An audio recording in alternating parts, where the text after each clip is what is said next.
Candela, hypnotherapist, transformation coach, and a spiritual teacher. You're about to listen to a recording of one of my regression sessions. If you enjoyed the content on my channel, please consider subscriing. And if you click on the bell, it will inform you of any of my future postings. Also, leave a comment and click like, because that helps to bring this kind of content to more viewers. I hope you enjoy the recording, and I hope to see you again in my future videos. And I want you to tell me the very first impressions that you get as you feel yourself reaching the surface. It's like I'm standing on a gravel path, dirt and gravel. And what do you notice around you? There's just lots of farm fields and trees, and some fences made of like cobblestone. They're like large rocks stacked on top of each other, and they're fencing off different fields. And then there's a pathway that goes by all the fields and the fences. Now I'd like you to look down and tell me what you're wearing on your feet. Looks like I'm wearing just ordinary sandals, brown with straps. And what are you wearing on your body? Ordinary brown work pants, like a farmer would wear. And on top? Like a shirt with buttons that have loops in them that fasten, and like brown buttons from top to bottom. So it's not holes in the fabric, it's loops that go around the buttons? Right. Are you in a male or female body? Male. Young or old? Fairly young. About what age? Like 30 to 35. Are you healthy? I seem to be. Now, become aware of why you're standing there on that road looking in the farms. It looks like I just got done with working in the fields and I'm walking back to my house. Do you own these fields or do you work in them? I feel like I own the field that I work in. So it's like a plot of land that I own. How do you feel about your work? I feel good that I have my own land and that I can work it and it can be productive. On the count of 3, you're going to see yourself standing in front of a place where you live. 1, 2, and 3. Tell me what you're experiencing. There's like a cottage and there's other cottages in the area. And the cottage I'm staying in front of is the one that I live in. Describe it to me. There's like a brown door with woodwork all around it. And it's made of stone with a thatched roof made of straw. And there's a wooden fence around the front of it and back toward the sides of it. How big is the cottage? Not real big. It's one level and looks like it might have 4 or 5 rooms in it divided off. So go ahead and enter the cottage, and as you go through it, tell me what you're noticing or seeing. There's a lady there cooking in the fireplace, and there's a couple of kids sitting at the table. Who's the lady? I think she's my wife. How do you feel about her? We're married and I definitely love her. And she's around my age, it appears. And she's making dinner, I guess, because it seems to be toward the end of the day. Go ahead and tell me what's inside the house. There's like a wooden table with a couple of benches for sitting on each side. And then there's like a smaller table where the kids are sitting at. There's a boy 10 and maybe a girl 7. I can't tell what they're doing at the table. They're just kind of sitting there. And my wife seems to have dark black hair and very attractive. Does anybody else live in this house? Not that I can tell. Okay. So on the count of 3, you're going to see yourself having a meal. 1, 2, and 3. And describe to me your experience. It looks like it's some kind of stew with carrots and potatoes and some type of meat. And my wife is sitting down eating also, and the kids are eating. And what's the mood around the table as you're eating? It seems to be happy, a happy home, a happy family life. Nothing stands out as being troublesome or difficult. Do you talk as you eat? Yeah, but I can't hear what's being said, but it seems like there's talking going on among all 4 of us. What we're going to do is turn up the volume, and the sound will begin to reach your awareness. You will begin to know what the conversation is about. My wife is just telling me what the kids were doing all day long, and she's asking me how things went working in the field. What do you answer? I said it was pretty rough work, but it went fine. The crops are coming in like they should be. What are the crops that you're growing? Carrots, potatoes, and beets of some sort. The land belongs to you? Yeah, it looks like someplace in England or the British Isles, that type of place. Mm-hmm. How do you feel about your life?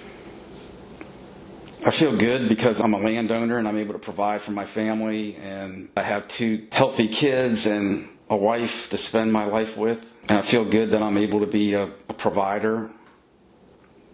How do you feel about your future? I'm not sure. I guess this is just something I would continue to do. I feel like I have pretty good security for the future. So on the count of 3, you will move forward to the next significant event or moment in that life. 1, 2, and 3. And tell me what you're experiencing. It looks like there's a lot of illness or sickness in the village that I'm living in, where all our cottages are. And people are worried about getting sick and dying. What are the symptoms? Fever and getting sores on your skin and being bedridden, basically. Is it very contagious? I can't quite tell, but it seems like it might be. What's happening with your family? I seem to be okay, but my wife and kids seem to be sick, and we're all very concerned. What are you able to do to help them?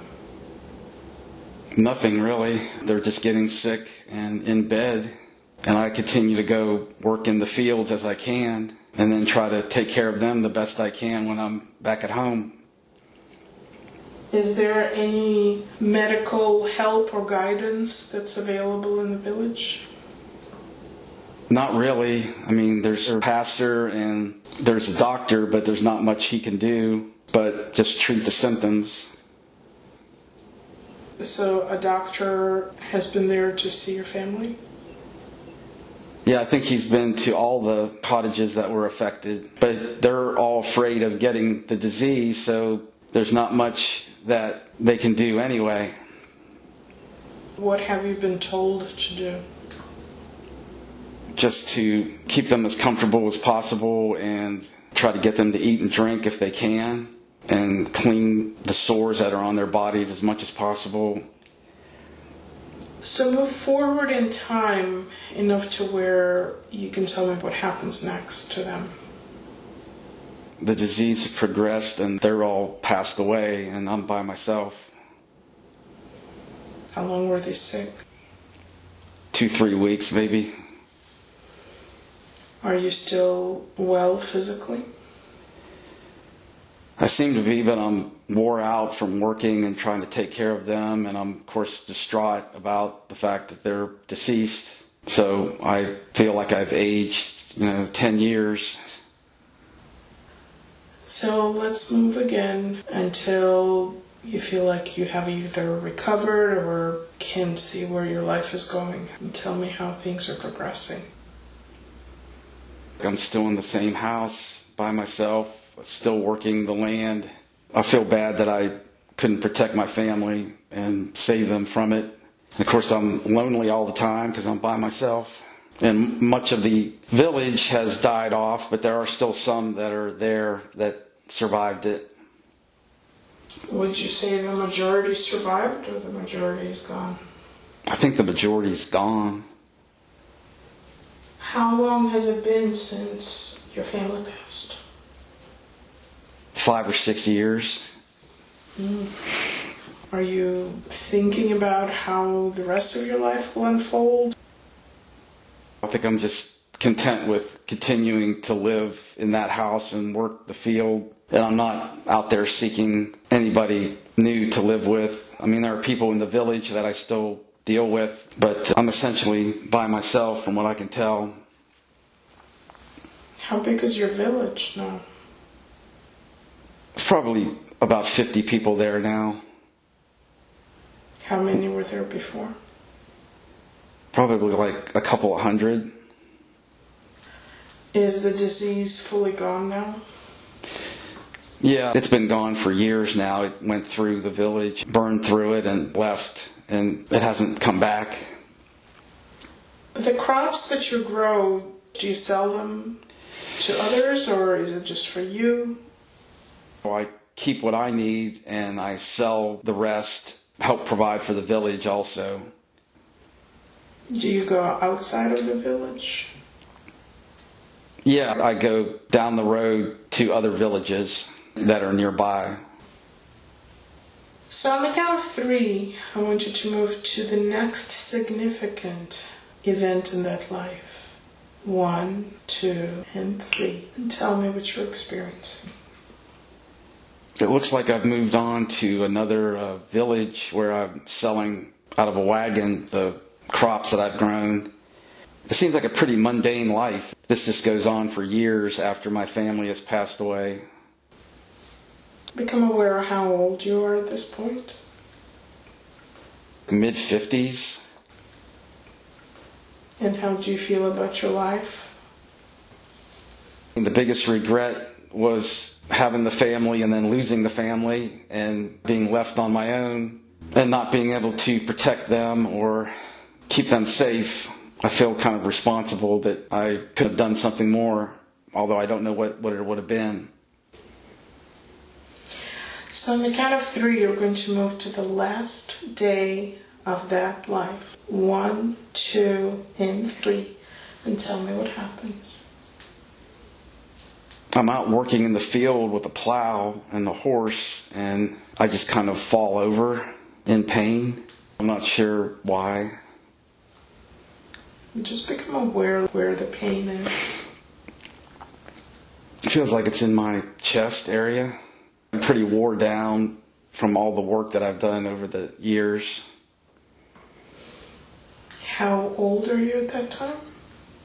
Probably like mid-50s. So allow your spirit to gently lift out of the body. You're going to be able to see yourself looking down at the body, beginning to feel much lighter, much healthier. And as you look back at that life, tell me what the first thoughts or emotions are. I feel a sense of accomplishment that I had my own house and my own land, and I was kind of self-sufficient, able to work the land, and that I had a family, but then I feel terrible that I lost the family. Feeling of terrible loss and sadness and grief over that, and that I couldn't protect them or help them. And now you're going to begin to experience that expansion of consciousness. You will begin to have a greater perspective on that life experience. Tell me what you understand now. What was the purpose of that life? There are things that happen in life that you can't control, so you can't feel responsible for things that you can't control. And to appreciate what you have at the moment, because the next day you might not have it any longer.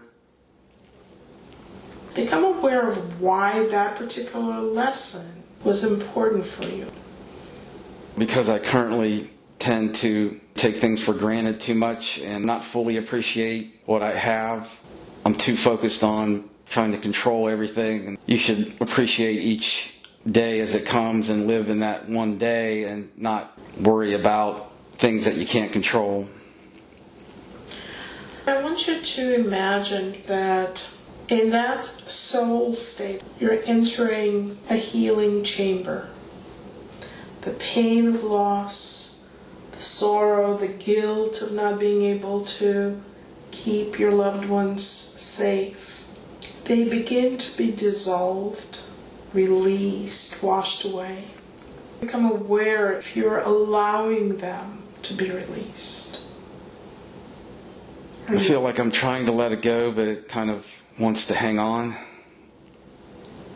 Well, the only reason you would be holding on to them is if you believe that you're doing wrong by releasing them.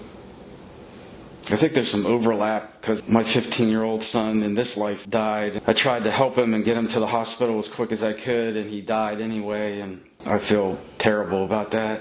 That's right. So it is an experience that is being repeated. Why do you feel that it's being repeated? I'm not sure. But I want you to look at it from the highest perspective as the soul that you are, having come back from that life as a farmer. And I wonder if you feel that you have learned the lessons that you set out for yourself to learn. Yeah, I think I've learned the lessons that I mentioned about appreciation and the fact that you can't control events in a lot of cases. And it's not really your fault. You just did the best you could, and the events happened without your input or control. As you look around, you're going to notice that someone is walking towards you. And there may be several entities that are walking towards you. As you notice them, just tell me what you experience. They look like they have the shape of human bodies. I can kind of tell who they are, but they're not really defined. Like a shadow with a white outline of the body. Okay.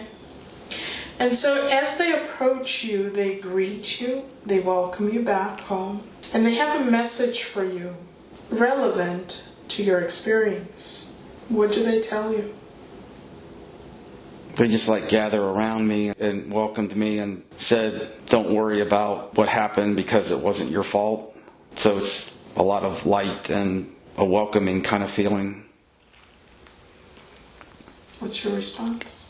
I feel relieved and kind of at peace and happy that they accepted me back and aren't blaming me for what happened. Were you concerned that they wouldn't accept you? I didn't know how they would receive me if I saw them again, but I was hoping to see them again because I had missed them so much from my life there as a farmer. Do they look to you like they are alive and well? Yeah, they kind of look like their selves back when they were healthy. Do they have any other message for you? No, just the message that I had mentioned. Wonderful. Imagine yourself in that healing chamber again. And as it continues to heal you, notice that you're ready to release and let go of more guilt. Yeah, I feel now that I've had that encounter, I can let it all go. So just go ahead and do that. Let it all go. Because it's no badge of honor to carry that guilt around. Especially since the ones that you felt you lost are actually very much with you, aren't they? Yeah. Because no one is truly ever lost. We all are eternal, and we all are together. Mm-hmm. Does the healing feel complete? Yeah, it feels like it is. How do you feel now? Like a burden's been lifted off my shoulders. I feel lighter and more at peace. Wonderful. Now allow all of those images to begin to drift away. as the beings that You're you going to interact with, experience letting go of the sensation of of skin drifting along. as you continue place and time to know that you can stop it and experience another place you can stop, approach, and then feel begin to drift and once again just down, down. And once you reach the surface, tell me the first impressions that you get, the first images that you see. I feel like it's in outer space and I'm floating and I see stars and planets around me. How does it feel? Just very peaceful. I feel like I'm light as a feather and just floating. Do you do that often? I feel like when I'm not living a life on Earth, that's where I am, kind of floating and experiencing the universe around me. Are you recognizing the Earth and other planets, or is this unfamiliar? When I look on the horizon, I can see what looks to be our solar system with the planets and the sun, but I'm kind of on the outskirts of it, and there's more stars and planets behind me. At this point, do you know what's coming next? Do you have any guidance that's provided to you? I feel like there's a plan in motion as far as my next life, but right now I'm kind of in between and waiting for that to happen. So you will become aware of any wisdom or knowledge that is given to you. You may even become aware of your spirit guides, your angelic support. You may become aware that you're not alone there. I feel like my guardian angel is close by and he's telling me that I still have to learn more lessons and another life that would teach those lessons that I mentioned earlier. Does this presence feel like a male energy? I think it's a female angel. Does she give you an indication of what type of lessons coming up next for you? Relinquishing control and not feeling like I need to micromanage everything. That's a lesson that needs to be reinforced. Does she give you an indication of what would be the setup of the lesson? Having challenges and difficulties to deal with, some of them kind of significant, and learning that you can't control them, but that you can learn to live through them and come out on the other side a better person, basically. And what is your reaction or response to that? Well, I'm not too happy about having to endure more hard times, but I understand that those are lessons that I have to learn. Are you being forced into another life? Not really. It's just that the understanding is these are lessons I'm supposed to learn and that another life is the way to do it. So the plan is to reinforce the lessons through another life. Is there any additional information that your guide provides? Any tips or helpful advice? Yeah, don't feel like you have to do it all on your own, that you can rely on other people and trust other people to help. And of course, to stay close to God and pray, especially when things are bad, even when things are good, to stay close to God in general. So what does it say about prayer? That it's a way to communicate with the unseen world and God, who can't be seen but is definitely there. It's an important tool to use to get through that life. Become aware of what it is that you're waiting for as you're hovering or floating in space. I think it's just waiting for the right entry point. There's no concept of time in this place, so it's not like to wait another year or 5 years. It's just waiting for the right moment.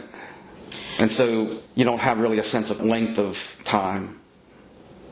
And I want you to become aware if that entry that you're waiting for would be the life of Dan or if it's another life. I think it's the life of Dan, and I'm also sent here to help people. That's one of the main roles that I'm sent here to do, to benefit other people and to help them on their journey. Okay. So before we get into the life of Dan, I wonder if your angelic guide can guide you to another life experience that can be helpful in us understanding the themes that you're working with. So just experience yourself letting go of those images. I'm going to ask the guide to take you to another significant life experience that contributed to the themes that you're reviewing now. And I want you to tell me the first images you get as you reach the surface. It looks like it's a battlefield, and there's tents everywhere, and troops milling around the tents and outside the tents. Describe to me the troops. They have on like blue uniforms and carrying muskets and rifles. Honestly, it looks like the American Civil War, like the Union troops. There's like big white tents that are set up. I'm in one of those tents. So look down at your feet and tell me what you're wearing on your feet. I've got like leather boots on and the blue pants that the troops are wearing. But I don't get the impression that I'm a soldier. It looks like I'm a medical person. Because I've got like this apron on that's got blood all over it. And the tents that I'm in are like medical tents where there's wounded soldiers. Are you in a male body? Yeah. About what age? Probably like in my 30s. So tell me what's going on around you. They're bringing in a lot of wounded soldiers, and I'm basically trying to bind their wounds and put dressings on. I seem to be a doctor. How do you feel about what you do? I feel like I'm doing everything I can to help the soldiers that come in, but it's very stressful and disturbing because so many of them have lost limbs, or I've tried to help certain ones, then they ended up dying. So there's a lot of sadness and frustration from that. But then there are others that I was able to help that were not quite as seriously wounded, that I was able to dress their wounds and get them fixed up and get them back to where they're not in danger of dying. But it's just a typical battlefield type of scenario where some that come in, you did everything you could to help them, but they died. Others, you had to remove limbs, and then others were less wounded, and you were able to help them. What are the types of wounds that people are coming in with? Mostly bullet wounds. In some cases, they were near an explosion, and they have badly mangled arm or a badly mangled leg. Some are horrible and devastating, and others are more minor.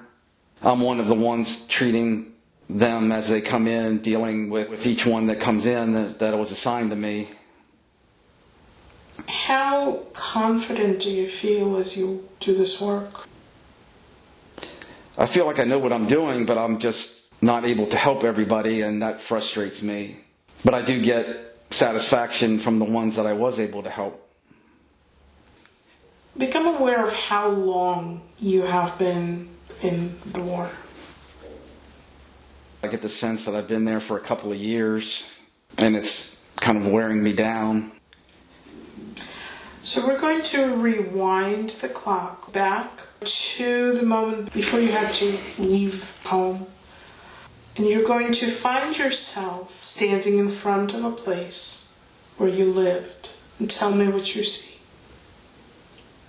It looks like it's in a city, and it's a brick townhome with a brass doorknob and a brass knocker on it and steps leading up to the door. In a city with brick streets, significant size city. So go ahead and enter the townhome and then tell me what you notice inside. There's various rooms, like a dining room, a living room, a kitchen and a long hallway that these rooms kind of shoot off of. In the dining room, there's painted blue with hardwood flooring. There's like a glass or crystal chandelier that hangs down from the ceiling and a big table underneath it. There's a big mirror on one of the walls. And then there's a window on the one wall that looks out to the outside street. Who lives in this house with you? I get the impression that's where my parents live. At that time, I was living there. How old were you at that time? Probably like early 20s. I think I'm attending school and living there. Okay, what kind of school? Getting medical training.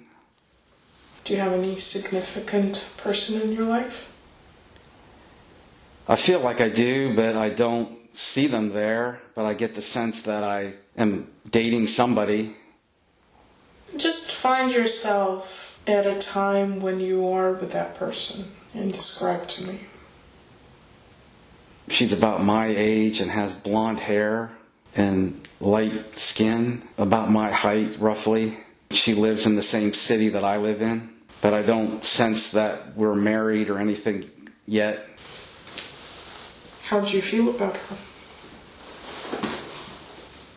I'm definitely excited to be with her and love being with her. And I feel like she's the one person for me. Tell me what you know about her family or her background. I don't sense that she's from a wealthy background. She's about of the same economic status that I am and attending school. What do you like about her?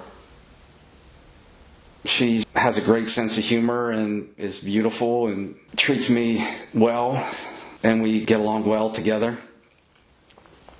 So move now to the time when you need to leave home. Tell me what happens. I'm probably in my late 20s or maybe around 30, and the war is just starting. I either get drafted or get swept up to be a medic or a doctor in these camps, probably a few years after the scene that we were just talking about. And I hate having to go, but it's what is needed for the country and for the troops. And as a doctor, that's what I feel like I need to do. And at that point, do you have a relationship with the same young lady? Yeah, we're still together. Are you married? I get a feeling that we are. So return now to that initial war tent. Move forward in time now from that moment to the next significant event or moment in that life. 1, 2, and 3. Just tell me what you're experiencing. It looks like the war is over and I'm back in the city that we were living in, and I'm just a doctor. I don't know if it's like a private practice or if I'm working at a hospital or a clinic, but I'm working as a doctor, and I'm a bit older, probably like in my 40s. Okay. So become aware of your home life and tell me who's in your family. I sense that I'm with the same girl, and we live in a house in the city, like a townhome. How does she spend her days? I think she just takes care of the home. Become aware if you have any children. I'm not aware that we have any children. I sense it's just kind of the two of us. And I work long hours as a doctor. How do you feel about your life? I feel I'm doing something useful. I feel good about being able to help people. How's your relationship? I think we have a pretty good marriage, a pretty good relationship. So how do you feel about not having children? Was that a choice? I'm so busy doing what I'm doing that I don't really give it a lot of thought. I don't know how my wife feels about it. I don't get the sense that we chose not to have children. I just get the sense that we couldn't have them for some reason, and we just kind of accepted that and moved on. You can ask your wife how she feels about it. I get the sense that she's sad about that, but she doesn't really let on too much because she doesn't want to upset me about it. But I think she feels sad about the fact that she didn't have children or couldn't have them. Do you know why? I don't know the specific medical reason, but it's something medical. And is it medical on your side or her side? Her side. So on the count of 3, you're going to move to the next significant moment or event in that lifetime. 1, 2, and 3. And tell me what you're experiencing. I'm a lot older now, and my wife is with me. We're probably like in our 70s. And I think I'm beginning to retire from the job that I was doing. I think I worked like at a hospital or a clinic. I get a sense we're still living in that same house. But it's just a much slower pace of life. We seem to be happy, and I'm not picking up on anything negative there. And now move to the last day in that life and tell me what you're experiencing then. I see myself in bed, older.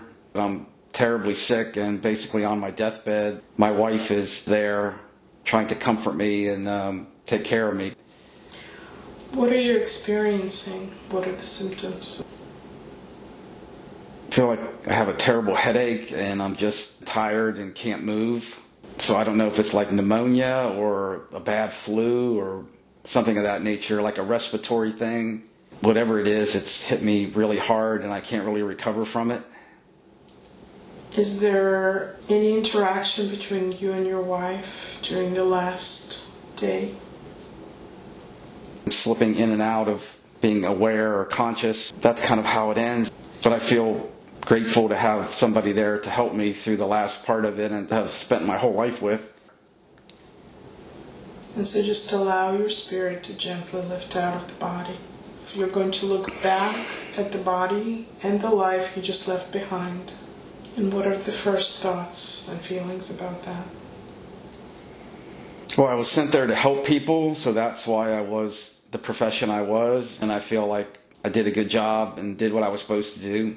Being a helper is one of the most noble things that you can be sent here to do, and I feel positive about that. How do you feel about your wife who's left behind?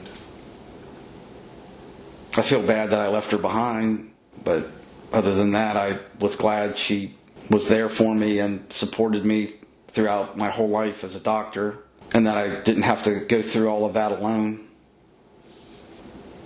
You're going to begin to merge more and more with your higher self, and you're going to perceive that life from your soul level of awareness. You're going to begin to remember why that particular personality and set of experiences was selected for you. Well, like I said, the purpose was to be a helper, so I was sent there to aid other people in their time of need under what sometimes was very stressful and difficult circumstances, but I had the personality and the skill and the ability to handle all of that. That was my role and that was my job, and I did a pretty good job of fulfilling that. Now, when you think of yourself operating on quite terrible injuries, did you have a sense that your hand was steady?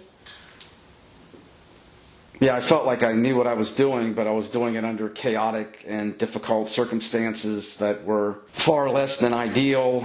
And there were times when I, despite my best efforts, could not save the person, but I felt like I knew what I was doing and that I was confident. As you review that life from the soul perspective, do you feel that you achieved what you wished to achieve? Yeah, I feel like I did. Were there any lessons within that lifetime that you set for yourself? Any experiences you wanted to gain for yourself?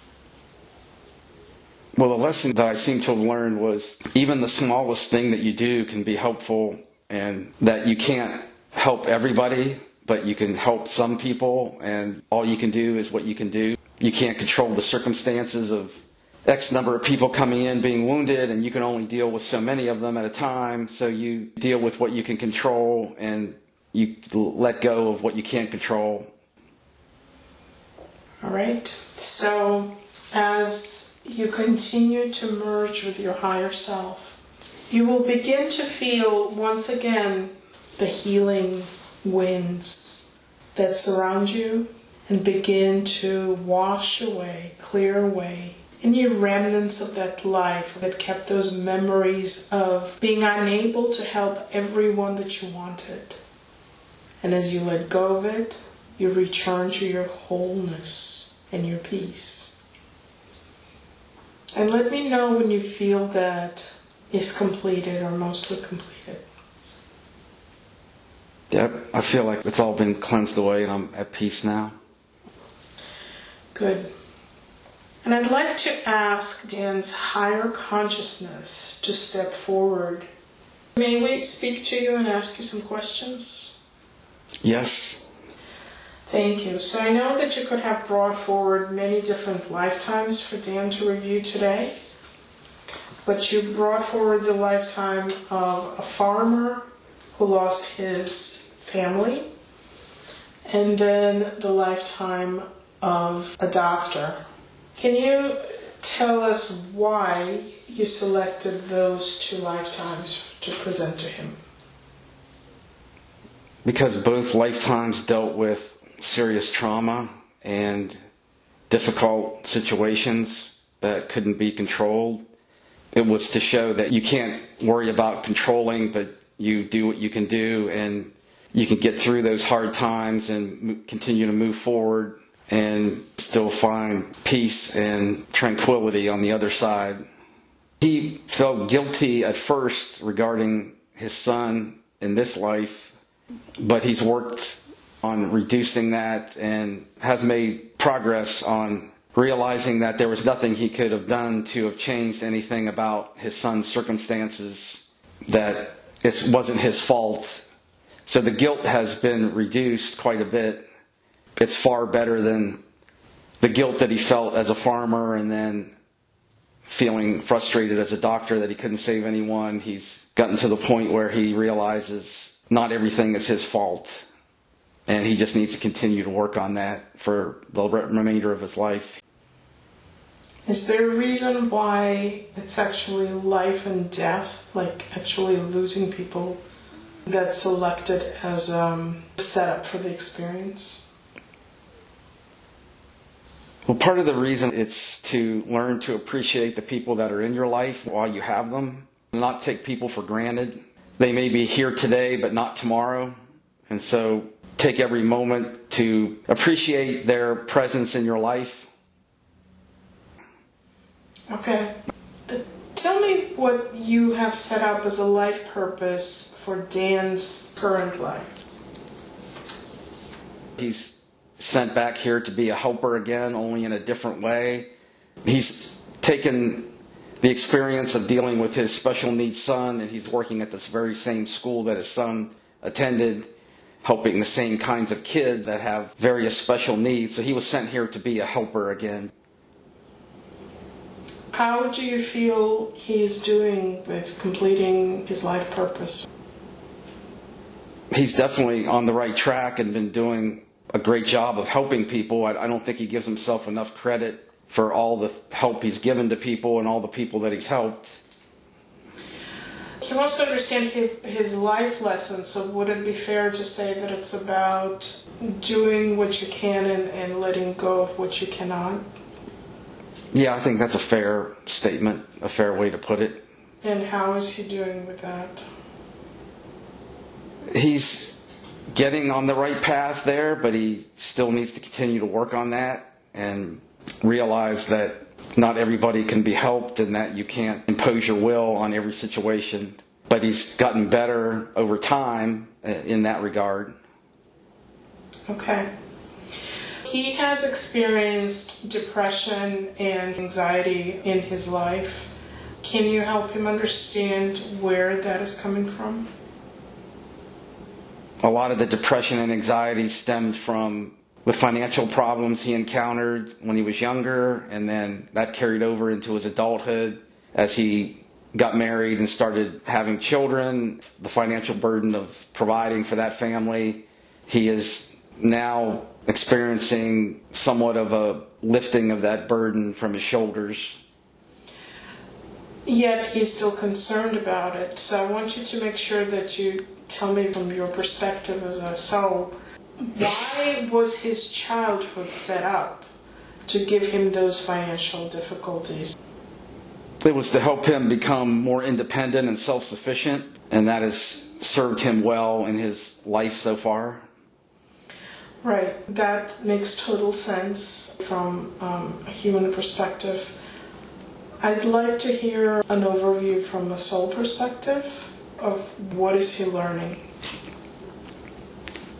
He's learning to be appreciative of what he has and gaining a sense of balance in his life, that there are good times and bad times, and that you can't just crumble under the weight of the bad times. You have to build up your resiliency, because it's kind of a muscle that you build up. Learn that you can get through those difficult times, and it makes the good times even seem better. As he becomes better at releasing the need to control everything around him, are depression and anxiety going to fade away? I think the depression has gotten a lot better, and the anxiety, but I think that he may have to deal with that on some level for his whole life, but it may be at a reduced level. What piece of advice can you give him that will shift his perspective about anxiety? Worrying about things doesn't change anything or make anything better. So the advice would be prepare for your future, but that's not the same as controlling your future. Be as prepared as you can be, but realize that there are going to be stumbling blocks, and that sometimes those can become opportunities, and they don't necessarily need to be problems that stop you from making progress. When bad things do happen, you can deal with them, and you've dealt with them in the past, and you can deal with them again. You can be prepared, but also look at life from a positive viewpoint. That's my advice to him. So even though he let go of the guilt about his son who died at the age of 15, he wants to understand what he was supposed to learn from that experience. What can you tell him about that? Well, the whole lesson from his life was to learn how to deal with a very difficult situation, because he had lots of challenges that he had to deal with. He's using those skills where he's helping lots of people, and that a special needs child like Tyler can teach you skills like resiliency and how to help other people that have those kinds of problems. I wonder if we can ask the soul of Tyler to come forward and speak with us for a moment. Yes, I think so. Okay. So, Dan, you'll be able to experience him just stepping forward. Just let me know when he's there. Yeah, I can see him standing there. Okay. So as you greet each other in whatever way feels right, he has some things to tell you. And just tell me what he communicates. He says that his life was very difficult because of all the limitations he had, but he's thanking me for everything that we did for him. He appreciates and likes the fact that I'm working at his school, helping other kids like him, and he said not to feel guilty or bad about what happened, that I should just carry on doing what I'm doing. How does he appear to you? Just like I remember him as a 15-year-old boy. Does he have the same physical limitations? No, he's able to talk to me, and he doesn't seem to have the same limitations. Okay. He is going to be able to tell you why you chose to come together in this lifetime, why he chose to have that experience, and what benefit it provided to you. He's saying that some kids like him are sent to people on Earth to teach them what it means to be human and to be a helper, basically. So he's a helper too. Right. Okay. Now before we let him go, you can give him a message and allow him to give you some parting words. I'll just tell him that I love him and I'll see him later on. Let's just let this go. Okay. As he steps back, we invite the higher consciousness again to step forward. And I'd like to ask you about Dan's personality. He is rather shy and he has social awkwardness. And he wants to understand why he has that. Being a helper, he has a sense of kindness and gentleness and empathy toward people, and that's more of a quiet personality. He can kind of pick up on people's suffering and notice, based on their body language and facial expressions, if they're hurting or if they need help. So he's kind of intuitive that way. So he's got more of a quiet, laid-back personality, and that kind of helps him in the area of being a helper. So these qualities were selected to enhance his ability to be a helper? Right. Yeah. Okay. So is that something that he can then appreciate? Or does he need to get rid of those qualities? No, he should appreciate them and embrace them, if anything. So I'd like you to help him understand that the personality was selected purposefully, correct? Right.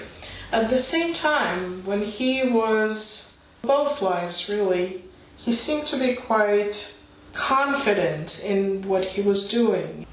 So I wonder if you can help bring up those subconscious memories of that level of confidence and ability to act under pressure in social situations. There is great value, perhaps, in being a little quieter, but he can balance it now with his knowledge and experience of being quite confident and comfortable. Yeah, he's very conscientious about doing a good job and jumping in and helping without being told. I just don't think he realizes that he does have that kind of quiet confidence there, and he doesn't really fully appreciate that, but he should, because it is there. Well, exactly. So can you please bring it up to the surface so anytime he begins to doubt himself or worry about his ability, he will remember and tap into that quiet confidence. I love that phrase. I can do What that. it was like. Wonderful. Thank you. So we already discussed the need to let go of that control over everything. Is there anything else you want to add, maybe in a way that he can find peace? Well, just to realize that regardless of what happens throughout the course of your life, in the end, everything's going to be okay. And you need not worry about every little thing that happens. There is a bigger picture, and you're part of that bigger picture, and it all comes together in the end, and you're on the right track. Okay. As he looks towards the future, he's trying to figure out how best to use his retirement time. Do you have any suggestions for him? I would say to stick with what you're doing now for a while at least and see how it all plays out, because he can become even better at his job over time as he gains more experience, and the longer he stays there, the more people he'll help. But he may want to transition to another helping job at some point down the road, but he doesn't have to do that right now. And yet he does have a good business mind. If he wants to start a side business, there'd be no reason to not pursue it.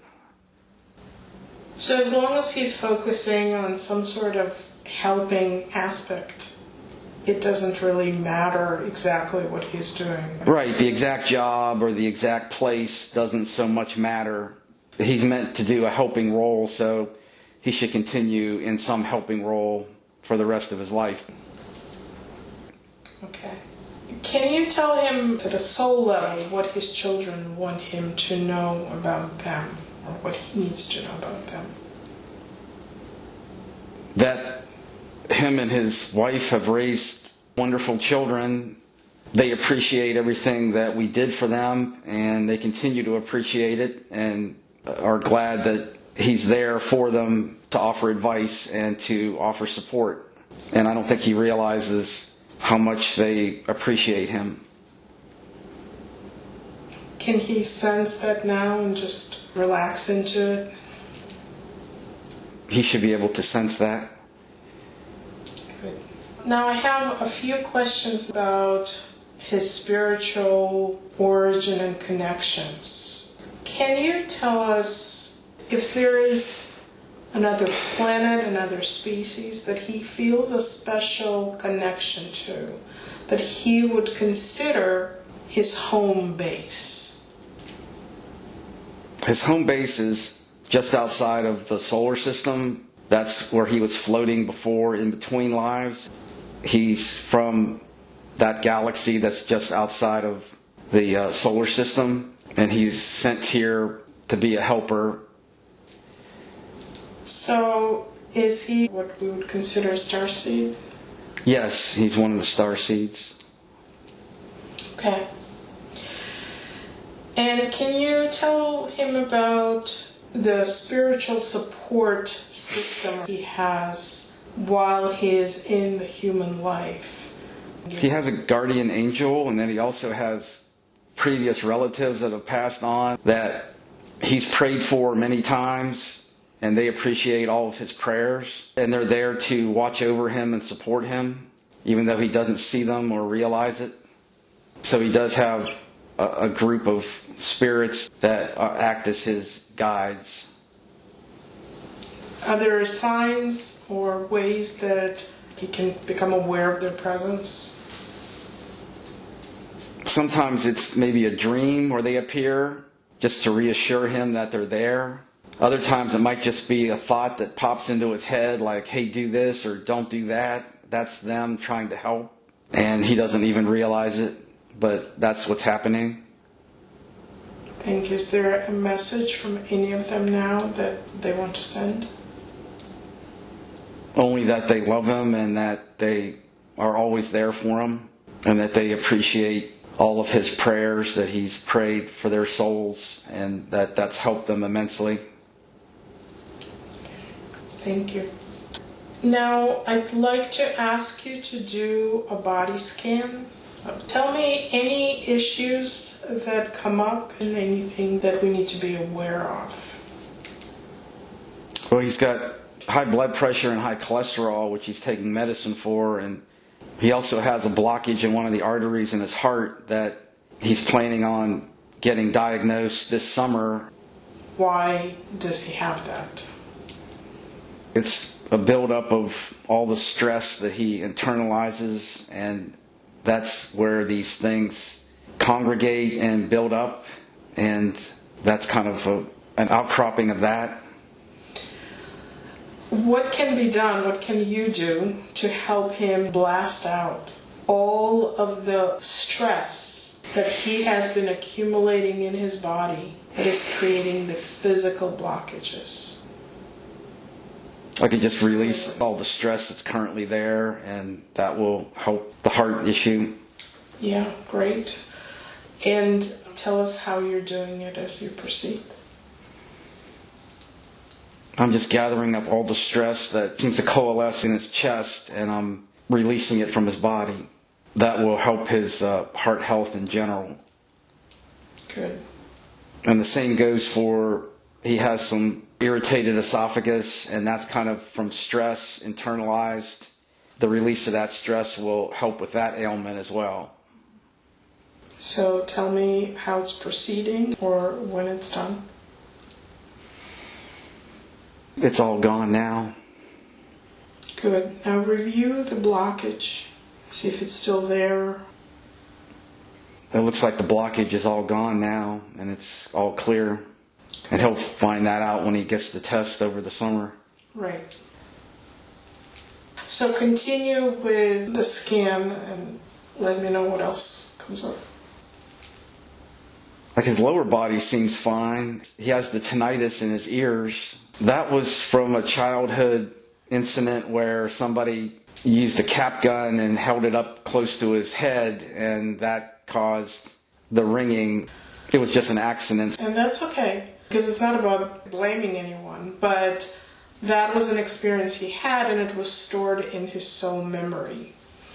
So if you can give him an image of almost like a filing cabinet where different files are stored with different experiences, and we want to pull up the file that contains that particular experience.